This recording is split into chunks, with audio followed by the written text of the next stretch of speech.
Hopefully, you've just watched a video where we're training, use that term loosely, educating about the female menopause, because our goal is to try and save some relationships and not necessarily in a loving relationship, but just the relationships with the people around us. But this time, we're not going to be talking about the female menopause. We're going to be talking about the manopause, or what, Sarah? What's the terminology and that? Andropause is what we use at Bricks. Excellent.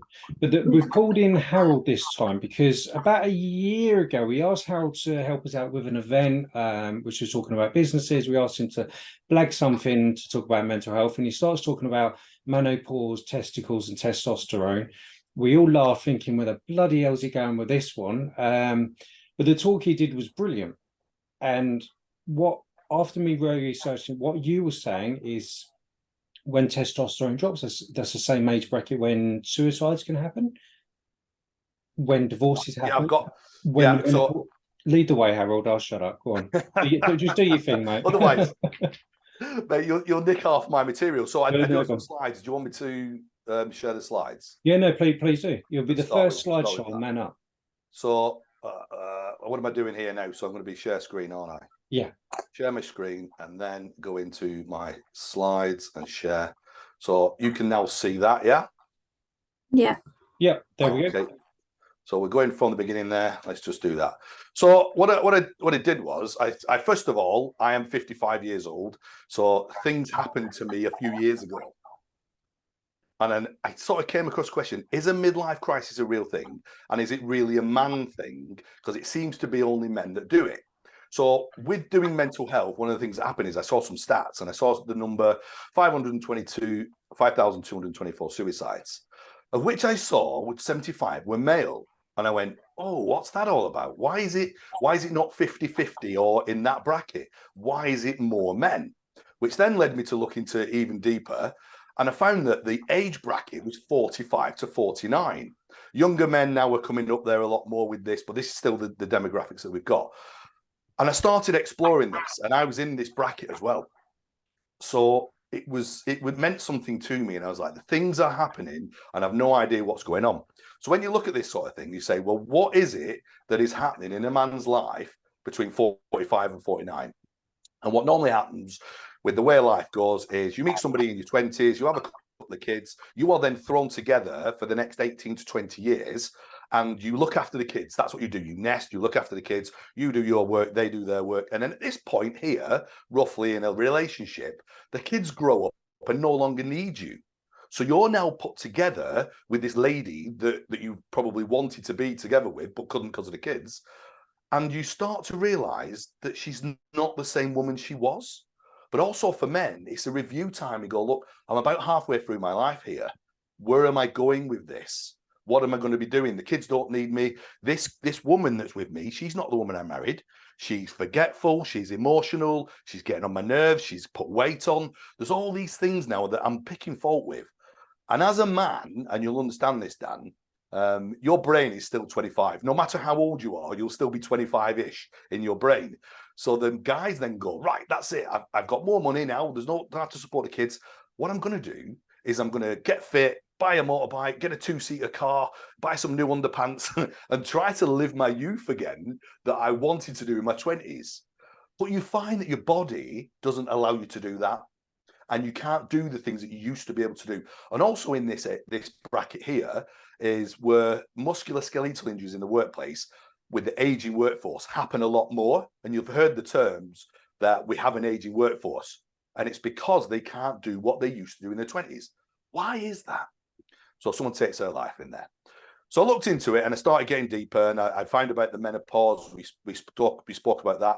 I used the word menopause. The andropause is the technical term, the medical term that they will use. And if you go on to the NHS website, that's the term that you use. What I found was, having been physical all my life, I was actually not getting any stronger.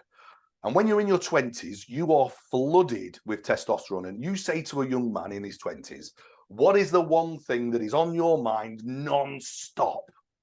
And the fact of the matter is he wants to go out and have sex, because that's what testosterone is there to do. It's there to make you reproduce. Now, men are loaded with testosterone, and they also have a little bit of estrogen in them. and women are the opposite way around. Now, one of the things about estrogen is helps you or makes you a little bit fatter as well. So women tend to hold 10% more fat on their bodies than men, and that's for when they have babies, they have reserves with that. But testosterone helps men to be more muscular, to stay up longer, and also get them ready to be able to do and defend the horns. That's what testosterone does. So it holds the weight off. Now, in prehistoric times, you would never have probably got anybody that lived beyond 40, because we're not designed to be living this long that we are now. So by the time you start reaching this middle age of 40 to 50, your testosterone level as a male is half what it was when you were in your 20s. So you're now getting this second surge at life, wanting to do the things in your 20s, but you can't because your testosterone level is lower. Not only that, when your testosterone comes down, your estrogen rises. Now, one of the things that we know is women like to chat. They like to talk, and they like to talk about their emotions, and they are more emotional than men.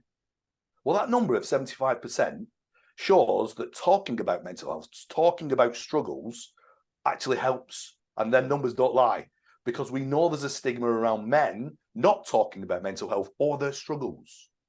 So that's why these numbers were coming in, and I was like, right, that explains why I fall asleep earlier now. That explains why I want to go to bed earlier and I can't stay up, or I can't work as long, or I get tired a lot quicker, or I can't drive for as many hours. And these were the things that I was finding. Don't misunderstand testosterone with sperm. Men can always reproduce. The testosterone is there to enable you to be prepared to deliver the sperm, if you like. Your sperm level also drops. But at this stage here, this is where the women are also going through that. So now you've got some man who is struggling with, he can't do the things he wants to. And then you also have a woman who at this age as well is denying that things are possibly happening to her. And I do feel sorry for ladies, because they're having their ability to have a child removed. Now, they may not want any more children, but they still want to choose whether they can or can't. And at this moment, it's a very, very confusing time for ladies, because they can become forgetful, they become emotional, and they don't want to go through the menopause. It's something that nobody really looks forward to. But another bad thing for women, they don't know what's going on. There is no education out there. They have to be self-educated. So when these little things start to creep in, you don't really notice them, because that's how the body works. It only does things in a slow time. So one of the common symptoms that these men have is mood swings, depression, irritability, memory loss. Older guys just go, what did I come in here for? You don't see any 50-year-old men who are jacked with muscle. That's because their testosterone is low. Middle-age spread, this is another thing that they talk about. Because that men's estrogen level is rising, they start to gain fat a lot easier if they're not as active as they could have been. So the middle-age spread comes in, which is linked to gynecomastia, or what guys call moobs. So the fat in this area of the body, the chest area, they start to develop more fat in that area. You can't sleep. The bone density, they're more prone to breaking the bones if they do fall, because the bones are made up like an arrow, and the bubble size inside the arrow become bigger, because the bone density is dictated by the testosterone levels to make you strong, to be able to carry and do things. Poor sexual performance, erectile dysfunction, and lowered libido. So these are things here that somebody in their 40s would not really want to be struggling with. So let's think about this now. The act of having sex is the closest thing you can do with your partner. It's where you two are together and joined. And it shows a massive emotional connection. So imagine, as a man, you're not capable of, let's say, rising to the occasion, or capable of having that emotional close link with your partner, and you want to. That's got to be devastating for a guy. Did you say something, Dan?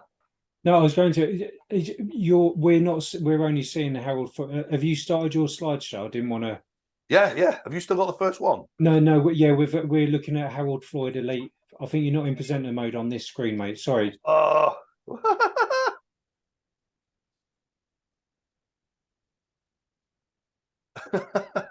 Have you got? What can you see then?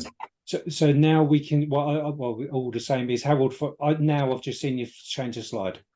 Right. So you didn't see that one? No. Okay.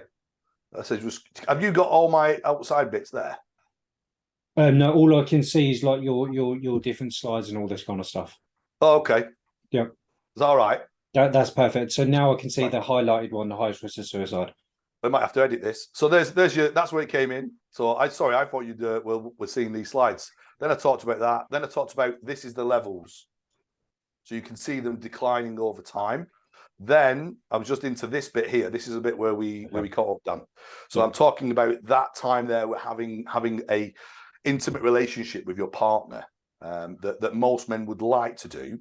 The women also go through difficulties in this time where of their life with having sex, but we're only in our 40s. And this is something that should be embraced and something that we should be doing naturally. And if a guy can't do this, and he loses that ability to be able to do that, when, let's face it, for the first 15, 20 years of his life, it's all he wants to do. And now he's lost that great thing that he enjoys doing, that both partners should enjoy doing. They also have fatigue, and then what we've got there is night sweats. Right, you see that next slide there? Yep. Right, so now we have two people of very similar ages, because we're usually in relationships with people of similar age, who both have these things going through the middle there. So imagine you've got two people who have got mood swings. One's in a good mood, one's in a bad mood. Well, the bad mood spreads because this person's in a bad mood. We'll put the other person. And so that just self-perpetuates. And then one's depressed and the other one's not. Imagine if you've got two people in the house who are depressed, or they've failed to have sex for a second or third time. That would put someone really down. Headaches, night sweats, insomnia, weight gain, and then bone loss as well. So you can see the menopause and andropause are very closely linked to this. One of the things that you can do, though, is that guys do, is you can sabotage your own testosterone levels.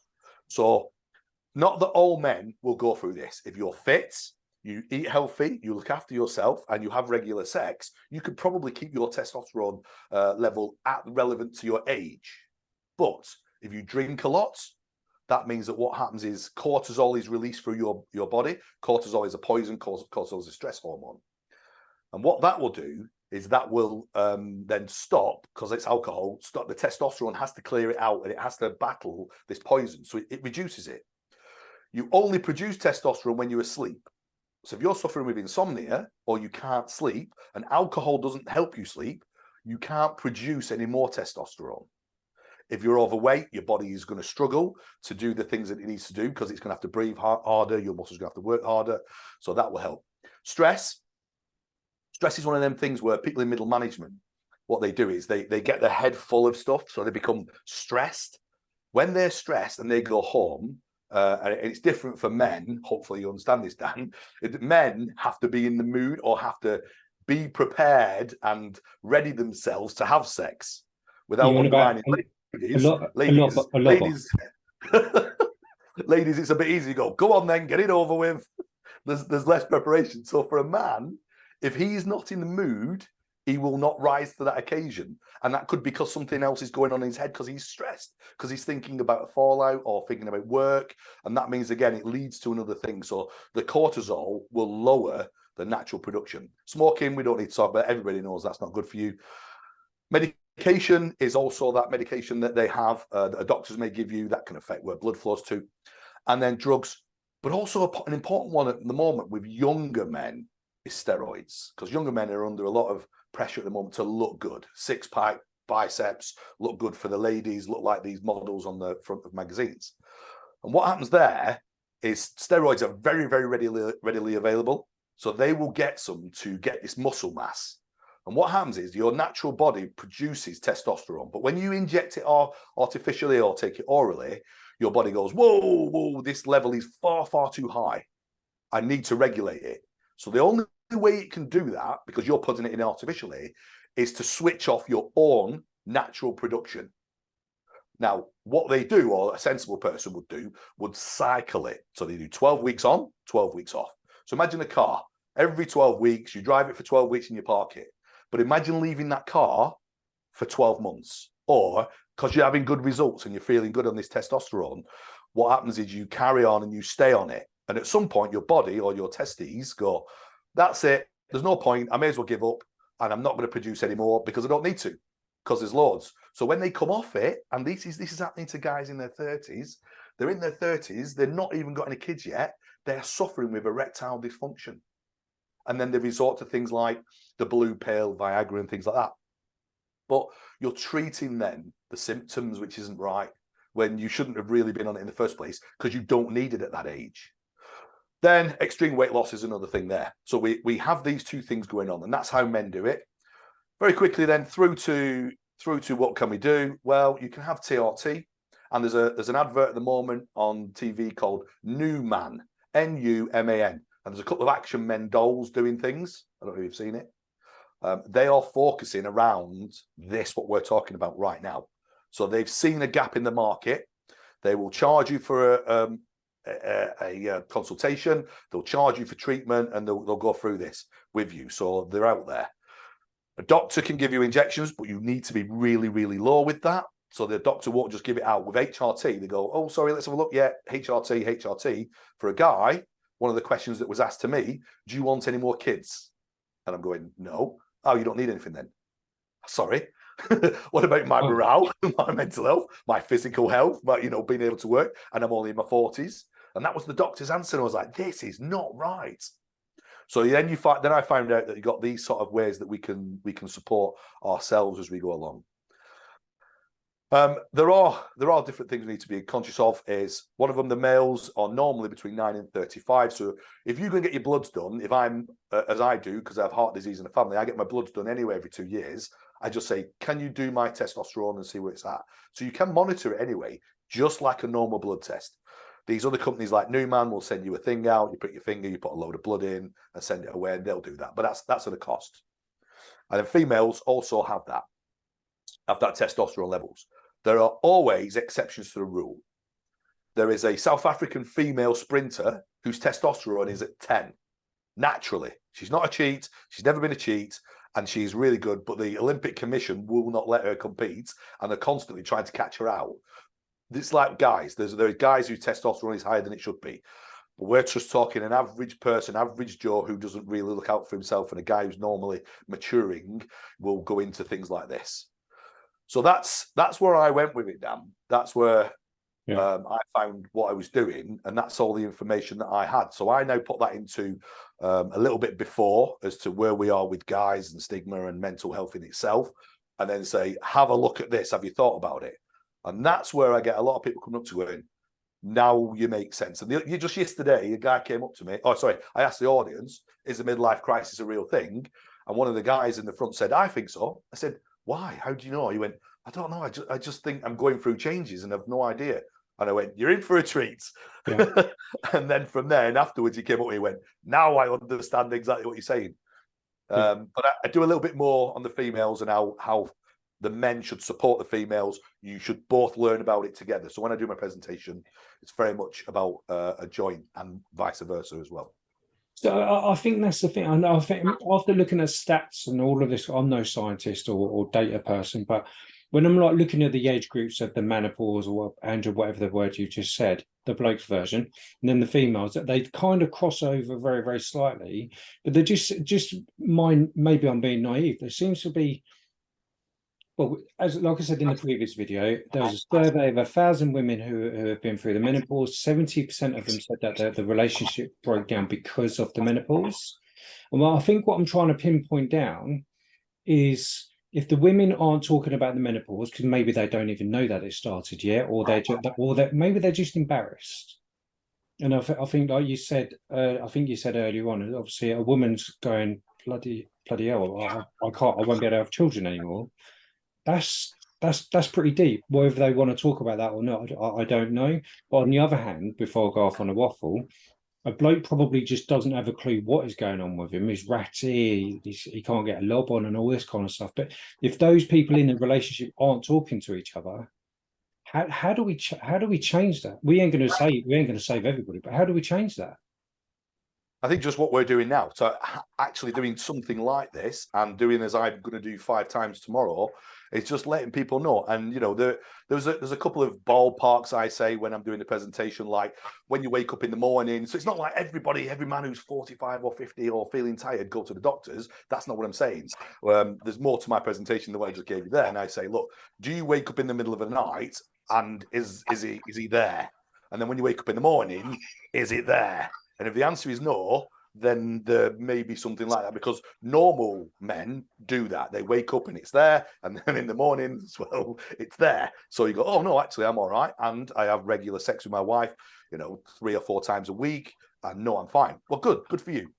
But there are a lot of men that don't and can't, and that is, mate. Who would you want to talk to about saying that you can't or you fail to? Yeah, no, that's the problem, isn't it? That's the problem. Does Rosie? This is my thing of help. Rosie, Sarah, have you got anything? I guess from a female perspective, I would say that that's really difficult to understand, as in, like, from a partner perspective. Like, if I thought about if I had a partner that was going through that sort of thing, like, I guess my question actually would be, like, how would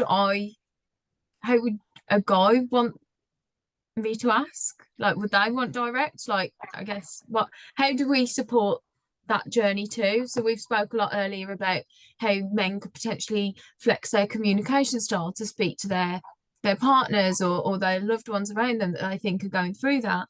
But we also spoke about earlier how females and males are different. So how do we do that support for the male as well?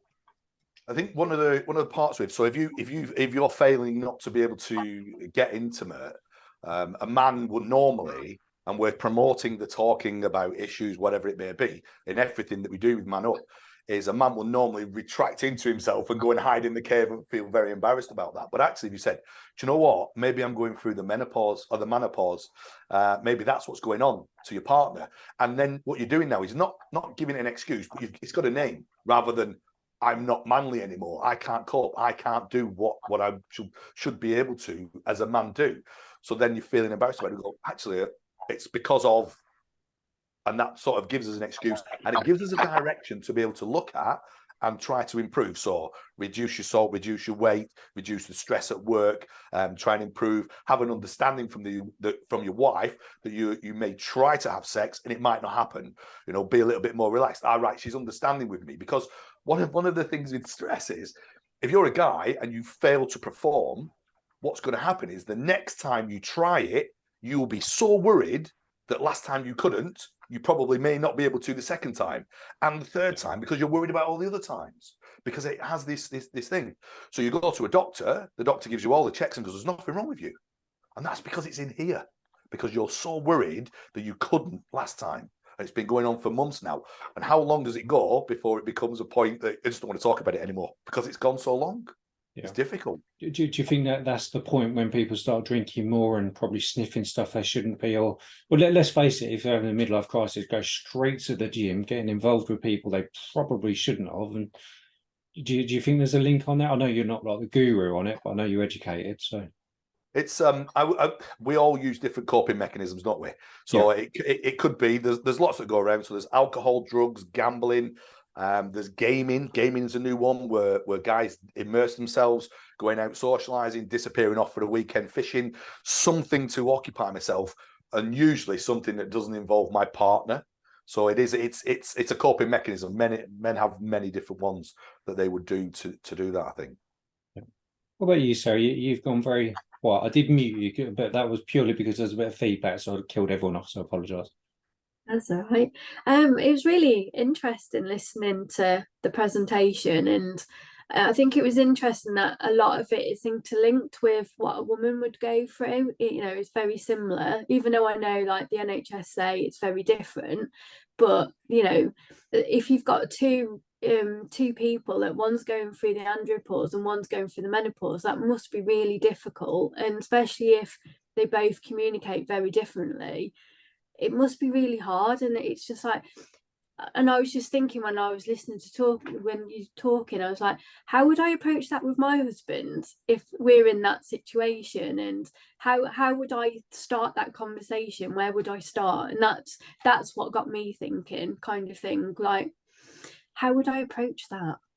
I think it's the education. From what I don't want to do a slagging session of the NHS, but HRT is, oh, right, woman, certain age, HRT, you're going through it, there, your hormones are all over, bang, have that.